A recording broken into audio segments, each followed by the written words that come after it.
Dažreiz dzīvē mums ir tādas situācijas, ka visiem cilvēkiem kaut ko no mums ir vajadzīgs vienā brīdī. Un šodien par to tēmu mēs uzaicinājām Mariti pārunāt. Kāpēc Marita? Jo viņa ir lielā uzņēmuma vadītāja, un lielas tā rangs, ja tā var pateikt, ja, kur apakšā ir ļoti daudz cilvēku strādā ar tevi. Un tāpēc arī gribu tev paprasīt, bija tev tādas situācijas un kā tu tiek galā? Pirmās, kas man no manas pieredzes personīgās, tas, ka reizēm ar cilvēkiem no tevi vienmēr kaut ko vajag. Un viņiem vienmēr arī visu kaut ko vajadzēs. Tas tāds nebeidzama tāda plūsma, tā kā bites atlido tāds bišu pūznis, vai lapseņu pūznis pat labāk. Un tad tu no viņiem tā kā tiec galā, viens atnāk, un otrs atnāk kaut ko tu, un visu laiku tu tā kā viņus tur, viņus dzenā, varēja teikt, un beigās tas noguris. Man tā bija, kad dienas beigās vēl tās, Dievs, zinu, viss enerģija ir tā kā izsūkta, jā. Un, protams, man neko vairs negribējās dienas beigās, ne kaut kur iet, ne kaut ko darīt, vienīgais, kas man bija tāds mērķis, uz mājām, kultā iekšā, lai rītdien atkal spēks ir, ja? Un tad es sāku domāt, kāpēc tā notiekās? Kāpēc tā ir? Nu, it kā jau cilvēki pa darbu nāk, viņam kaut ko vajag, bet kāpēc man tik šausmīgi spēka nav?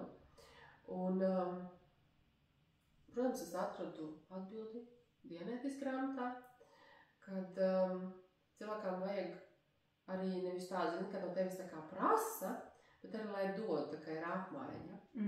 Un līdz ar to sanāk, kad es ar savu enerģiju tā kā dodu, bet man arī gribās to atpakaļ, to labo enerģiju, ja? Un dienas grāmatā es atradu atbildi, ka tomēr ir kaut kādas lietas dzīvē, kuras tev atgādina kaut ko, un ne to pašu labāko.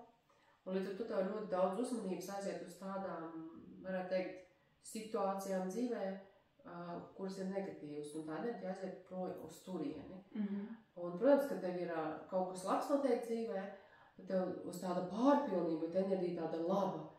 Un līdz ar to es sāku skatīties, ko es darbā varu tādu darīt, kad nevis no manis vienkārši tā kā sūdz un ņem, bet tā kā tā apmaiņa iet, kad es arī, jā, varbūt ir kaut kāda tur nesaskaņas ar ko, bet tas tā uz tās labās nots aiziet, ja? Kad piemēram tur saka, nu tu tagad neizdarīji, tad tu liekas, beigas. Es saku, ok, vecīt, tu esi kaut ko izdarījis ne tā, bet tevi tagad izlabo. Nekas traks, bet tevi tagad izlabo ātri. Un tas tā nozīmē, ka no tā sliktā uzreiz tā pats tā augšā, jā. Un līdz ar to es jūtos, it kā, varbūt tā stingra vadība vai kas, un varbūt tam darbiniekam nepatīk, bet līdz ar to es arī sevi tā kā neiztukšoju, jā, un tad es tā arī saku, sev atpakaļ to labo enerģiju dabūju, ja tā teikt. Kad tu vispār izlasīji ģenētiku pirmo reizi? Pirmo reizi man ģenētika patrāpījās rokās 2005. gadā. 20 gadi jau gandrīz? Jā. Tā var pateikt, ka konkrēti no šī brīža tev sākas kaut kādas izmaiņas, vai tomēr vēlāk? Nē, ir bijis agrāk. Protams, ar laiku ir pieredze, ar laiku tu redzi, teiksim tā, varbūt, ko tu dari nepareizi, pie sevis strādā, lai to uzlabotu, varbūt ir kaut kādas lietas, kuras, teiksim, dzīvē tādas nelabas vai negatīvas, kas vienmēr tā kā velkās līdzi un traucē dzīvot, ja tu visu laiku tur sēdi tajās, es pat teiktu bildītēs, ja, kad tev tur, nezinu, kaut kas noticies slikts, un tu atceries visu laiku, viņš jau nekur neizzūd tās visas domas un tās bildītes. Līdz ar to tas traucē bildīties tālāk, skatīties nākotnē, jo cilvēks pieņem lēmumus, ne jau, lai tā kā ietu atpakaļ gaitā, bet lai iet uz priekšu, lai sasniegtu mērķus dzīvē, un viņam tās neveiksmes, viņas velkās līdz tā kā tāds maiss. Un no viņam ir jātiek vaļā no tām negatīvām visām šitām situācijām dzīvē, ja viņas traucē. Ja cilvēks kaut ko grib, saka, nē, varbūt būs kā pagājušajā reizē, ka nekas nesanāks, jā.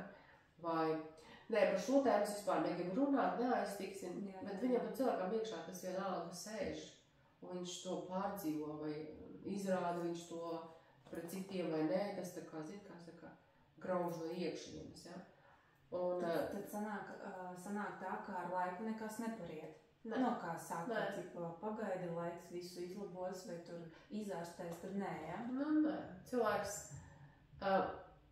ir tā, latviski saka, ka viņš nocietinās, viņš paliek tāds, kad viņš kārbāks, viņš uz āru neizrāda un tur visu iekšā, bet tas nepalīdz. Tās lietas jau nekur neiet prom un neizzūd, ja? Un Dianēkas grāmatā ir aprakstīta metode, kā to var tikt galā, kā var tās visas negatīvās emocijas, visas situācijas, teiksim tā,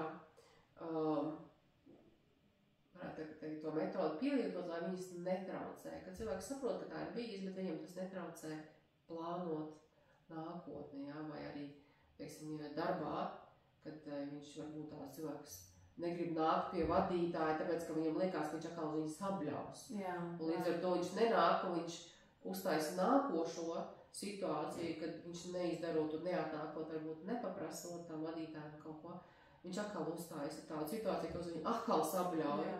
Un, ja viņam tā situācija, tā negatīvā pieredze nebūtu, vai viņš vienkārši ir, jā, tiešām tur nebija labi, bet tagad es iešu un paprasīšu, lai tā nebūtu, ir mazliet savādāk ar to visu.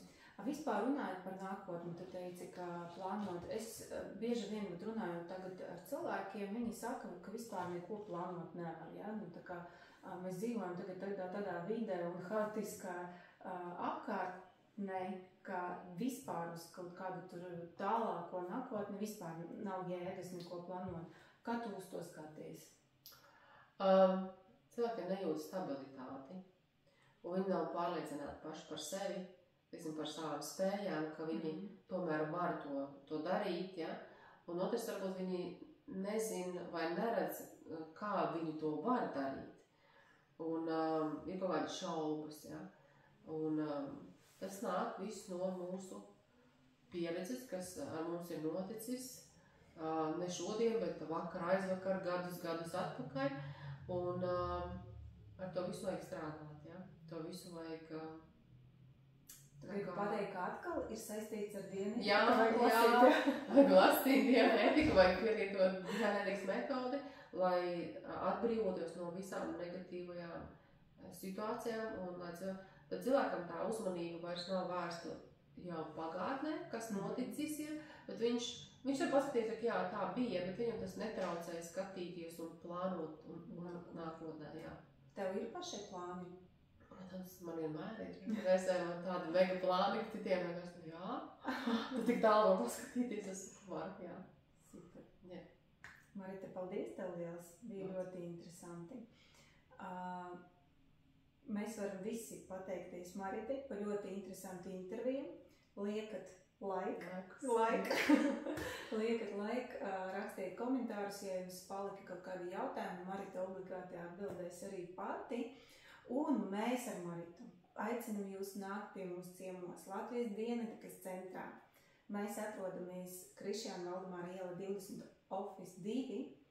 Pērciet grāmatu, lasiet paši, un jūs obligāti atradīsiet atbildes uz jums interesējušiem jautājumiem. Paldies tev liels! Paldies! Visu labu!